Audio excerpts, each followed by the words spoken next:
Assalamualaikum warahmatullahi wabarakatuh. Alhamdulillah, wassalatu wassalamu ala rasulillah Muhammadin abdillah wa ala alihi wa sahbihi wa man walah. Subhanaka la ilma lana illa ma'allamtana innaka antal halimul hakim.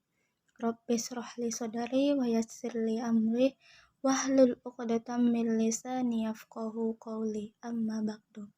Alhamdulillah, hari ini mudah-mudahan Allah Subhanahu wa Ta'ala melimpahkan rahmat ridhonya kepada kita sekalian, dijadikan kita hamba-hambanya semakin hari semakin soleh dan solehah, dan mendekatkan diri kepada surganya, kekasihnya, baginda Nabi besar Muhammad Sallallahu Alaihi Wasallam yang berlapaskan Allahumma sholli ala Sayyidina Muhammad wa ala ali Sayyidina Muhammad. Selamat pagi anak-anak, perkenalkan nama Ibu Winda Najwa, Prodi Pendidikan Agama Islam, Fakultas Agama Islam, kuliah di Universitas Al-Wasliyah Medan. Nah, pada pagi hari yang berbahagia ini, Ibu akan membawakan mata pelajaran Akidah Akhlak untuk kelas 8 Madrasah Tsanawiyah Negeri. Anak-anak yang soleh dan solehah, tahu nggak cerita ketika Nabi Muhammad SAW tinggal di rumah Abu Ayyub Al-Ansari yang penuh cinta dan ridho? Kali ini, Ibu akan berbagi kisah tentang ketika Nabi Muhammad SAW tinggal di rumah Abu Ayyub Al-Ansari yang penuh cinta dan ridho. Sinopsis cerita. Peristiwa yang dikenang dalam sejarah, pada saat itu dunia menyaksikan Kanjeng Nabi bersabda, "Biarkan untaku berjalan, biarkan ia yang memilih. Unta ini ada yang menuntun dan aku akan tinggal di mana aku ditempatkan Allah Subhanahu wa Ta'ala. Nanti semua takjub, semua terkesima, tak ada hati yang tersinggung. Tak ada pembesar yang merasa kalah saing. Tak ada yang harus diperselisihkan. Semua puas dengan ucapan Kanjeng Nabi tersebut. Unta itu melangkah pelan di ruas-ruas jalanan Madinah, diikuti tatapan beratus mata manusia. Jalanan yang sama sekali asing baginya. Suasana demikian agung dan sakral. Sampai di suatu tempat, unta itu berhenti, menatap ke sekeliling, seolah mencermati tempat itu. Kemudian, menderum tepat di depan rumah Abu Ayyub Al-Ansari. Tak pernah terlintas di hati Abu Ayyub Al-Ansari, waktu di hadapan Nabi, rumahnya akan mendapat kehormatan di luar dugaan. Di tengah para pemuka Quraisy yang bersaing ketat memperebutkan kehormatan itu. Ia sadar dirinya bukan siapa-siapa. Tak berani ia berdiri sebarisan dengan mereka. Maka bukan kepalang bahagianya ketika tanpa diduga kehormatan itu ternyata untuknya. Apa gerangan anugerah langit, hembusan kudus, dan kebaikan Allah Subhanahu wa Ta'ala yang turun serta merekaini. Maka, sebelum kesempatan tersebut tercabut, cepat-cepat Abu Ayyub menyambut Nabi Muhammad SAW dan sahabatnya, lalu membawa mereka masuk. Sementara, bagi istri Abu Ayyub, Yasrib, terlalu sempit untuk merangkum kebahagiaan yang menyeruah di hatinya. Tak pernah ia bermimpi anugerah agung ini turun ke rumahnya mengalahkan rumah-rumah lain di seluruh Madinah. Sebelum masuk Kanjeng Nabi Sallallahu Alaihi Wasallam dikepung gadis-gadis cilik Bani Nazar yang tak lain adalah kerabat-kerabat dekat beliau. Mereka bersenandung merayakan kedatangan beliau, menabuh rebana dengan ria. Nabi Sallallahu Alaihi Wasallam tampak bahagia dengan sambutan ini. Beliau menebar senyum kepada gadis-gadis cilik itu. "Apakah kalian menyukaiku?" tanya Kanjeng Nabi. "Ya," Demi Allah, wahai Rasulullah, suara mereka jernih dan polos. Allah Maha mengetahui, hatiku sangat mencintai kalian, jawab Nabi. Sebenarnya rumah Abu Ayyub tidak luas, tak ada yang istimewa. Dibandingkan umumnya rumah-rumah penduduk Madinah, tak ada kesan megah, tak ada yang layak diperhatikan, ukurannya kecil, hanya ada 2 kamar, satu di atas dan satu di bawah.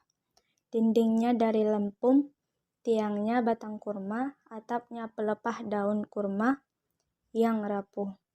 Abu Ayyub pun bukan orang yang berpengaruh, bukan orang kaya yang tidak memiliki status sosial terhormat. Ia hanya orang biasa seperti penduduk pada umumnya. Cukup makan, hidup tenang. Pilihan Kanjeng Nabi SAW terhadap rumah Abu Ayyub menunjukkan bahwa beliau tidak menginginkan rumah kaya dan berlimpah harta, atau rumah miskin yang akan terbebani kehadiran beliau. Rumah yang beliau cari adalah rumah bersahaja yang dipenuhi dengan cinta dan ridho. Rumah itu adalah rumah Abu Ayyub yang di belakang hari diketahui berasal dari Bani Nazar. Kelantaman Nabi dari jalur ibu, kian yang paling dekat Nabi SAW secara nasab dan kerabat. Kelebihan lain rumah itu yaitu terletak di tengah Haryal Madinah, bukan di pinggiran suatu yang kelak menjadi titik sentral Madinah, bahkan sentral bagi dunia hingga hari ini. Kanjeng Nabi lalu dibawa masuk oleh Abu Ayyub. Perasaan Abu Ayyub saat menggandeng tangannya Nabi SAW serasa menggandeng dunia dan seisinya.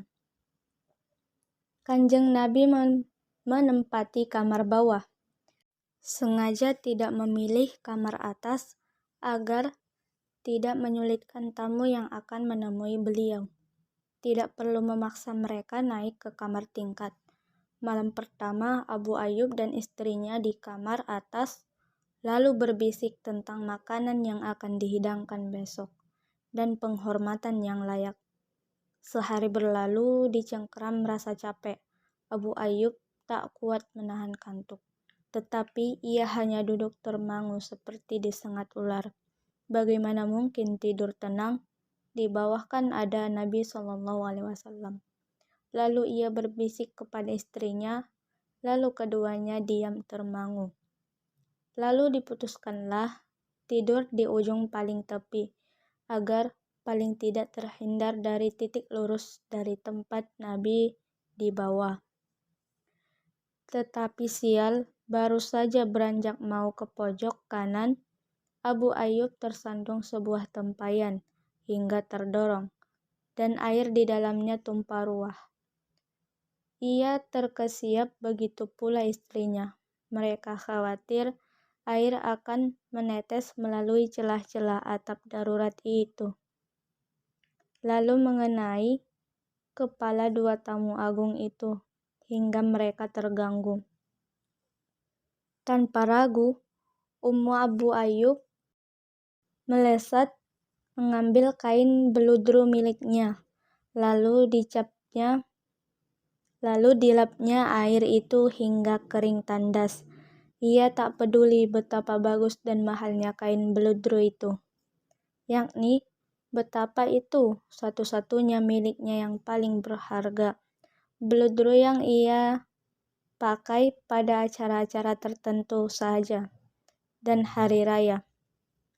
Sejak kejadian itu, Abu Ayyub tak henti-henti. Ia mendesak Nabi tinggal di atas. Desakan itu disambut oleh Nabi demi menenangkan hati Abu Ayyub. Lagi pula, bukankah tamu adalah tuan rumah? Sebab ia yang lebih tahu bagaimana membuat tamunya betah. Suatu hari, mangkok Abu Ayyub dikembalikan tanpa ada bekas sentuhan Nabi, barang sesuap apapun. Ia kaget, hatinya disambar bersih tanda tanya. Apakah hati Nabi sudah berubah hingga menolak makanannya? Lalu cepat-cepat Abu Ayyub mendatangi Nabi dan berkata, "Wahai Rasulullah, demi ayahku, engkau dan ibuku, kenapa engkau kembalikan makan malam tanpa kulihat ada bekas tanganmu?" Dengan lembut Nabi SAW memberi pengertian kalau beliau tidak sama sekali membenci makanan itu. Tidak pula ada masalah dengan sang tuan rumah. Beliau lalu bersabda, "Aku mencium bau bawang pada makanan itu karena statusku menerima wahyu.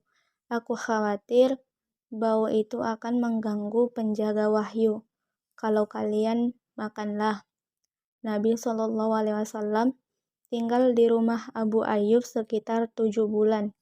Dalam jenjang itu, beliau mengutus orang ke Mekah untuk menjemput keluarganya yang tertinggal, yaitu istri beliau, Saudah binti Jam'ah, dan Sayyidah Aisyah binti Sayyidina Abu Bakar, dan 2 putri beliau yaitu Sayyidah Ummu Kalsum dan Sayyidah Fatimah Zahra.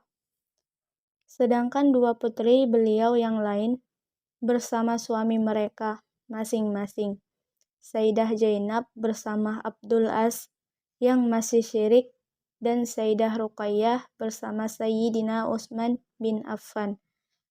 Ikut juga bersama mereka Ummu Aiman, Barokah Zaid bin Haritsah, dan sejumlah orang yang tak tahan memendam rindu berjumpa dengan Rasulullah SAW. Dari rumah Abu Ayyub, Nabi menyusun rencana untuk membangun masjid yang kelak menjadi salah satu dari 3 masjid yang dianjurkan beliau untuk dikunjungi. Beliau dengan cara susah payah. Bersisian dengan masjid dibangun pula milik-milik istri Nabi. Begitu semua rampung, beliau segera pindah ke kediamannya yang baru. Semoga kisah kali ini bermanfaat. Amin amin ya rabbal alamin.